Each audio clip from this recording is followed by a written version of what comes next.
안녕하세요. 오늘은 욕심에 대해서 얘기해 보려고 합니다. 욕심하면 생각나는 말들이 욕심이 생기면 괴롭다. 욕심이 불행의 원인이다. 인간의 욕심은 끝이 없고 같은 실수를 반복한다. 욕심을 버리자. 이런 말들 한 번씩 들어보셨을 것 같습니다. 대부분 뉘앙스가 좀 부정적이죠. 욕심. 이게 왜 나쁜 걸까요? 욕심이 있다고 불행해지나요? 그래서 사람들이 욕심을 버리라고 하는 걸까요? 욕심을 쉽게 한마디로 하면 내가 무언가를 원하는 마음이잖아요. 예를 들어 제가 어떤 욕심을 부렸어요. 그리고 저는 그걸 이루어냈습니다. 그러면 불행해지나요?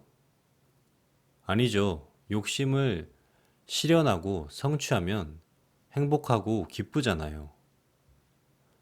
반대로 욕심을 부리고 성취하지 못했다면 스트레스가 생길 겁니다. 그러면 여기서 알 수 있는 사실은 욕심이 좋다, 나쁘다, 정해진 게 아니라 내가 욕심을 부리고 이루어냈을 때는 나한테 긍정적인 부분이 있을 수 있는 거고, 그렇지 않다면 스트레스를 받아서 나쁜 부분일 수도 있다. 이렇게 볼 수 있겠네요.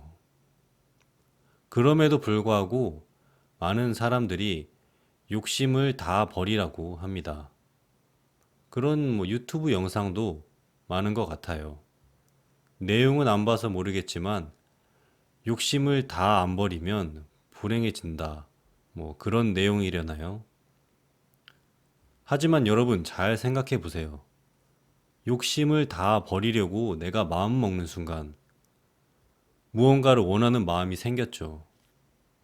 그 순간 욕심이 생긴 겁니다. 내 모든 욕심을 버리겠다는 욕심이 생긴 겁니다. 그러면 욕심이라는 건 버리려고 해도 욕심이 생기니 결국 버릴 수가 없는 거네요. 이게 내 마음대로 완전히 버렸다, 가져왔다 할 수 있는 게 아니라는 거죠. 좀 더 말씀드리면 메슬로우라는 미국 심리학자가 관련해 이론을 만든 게 있습니다. 그 내용 중에 제가 공감을 하는 부분이 있는데요. 인간의 욕구는 타고난 것이고, 욕구는 인간의 행동을 일으키는 동기 요인이라고 했습니다.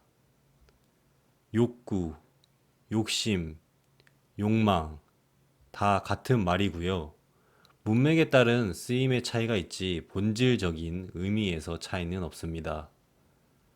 결국 욕심이 인간의 행동을 일으키는 동기 요인이라는 말이지요. 행동의 동기 요인이라는 건 사람은 죽을 때까지 행동을 하며 살아가는데 아침에 일어나서 밥도 먹고 학교 가고 커피 마시고 유튜브도 보고 일하고 공부도 하고 이런 모든 행동을 매 순간 욕구가 작동시킨다는 겁니다. 그 말은 일상의 본질이 욕구라는 것이고 결국 일상이 모여 인생이 되니 인생 자체의 본질이 욕구, 사람 욕심에 있다는 말과 같은 말일 겁니다.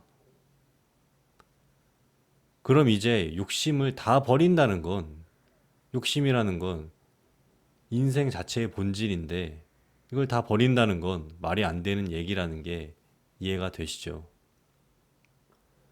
이제는 오히려 욕심을 잘 이용해야겠다는 생각이 듭니다. 어떻게 할 수 있을까요? 제가 생각나는 것 중에는 저는 욕심이 생기는 과정, 그 순간을 내가 의식적으로 파악을 하고 스스로 검토를 하는 훈련이 필요하다고 생각합니다.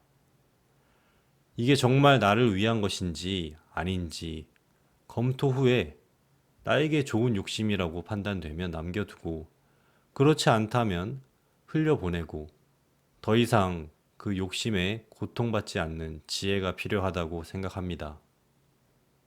뭐 이런 상황이 있을 수 있겠네요. 내 주변에 친구나 아는 사람이 좋은 차를 샀다. 그러면 나는 더 좋은 차를 가지고 싶고, 누가 좋은 곳에 갔다 왔다 하면 나는 더 좋은 곳에 갔다 왔다 하고 싶고, 사람이 무의식적으로 주변의 반응에 욕심이 생기더라고요.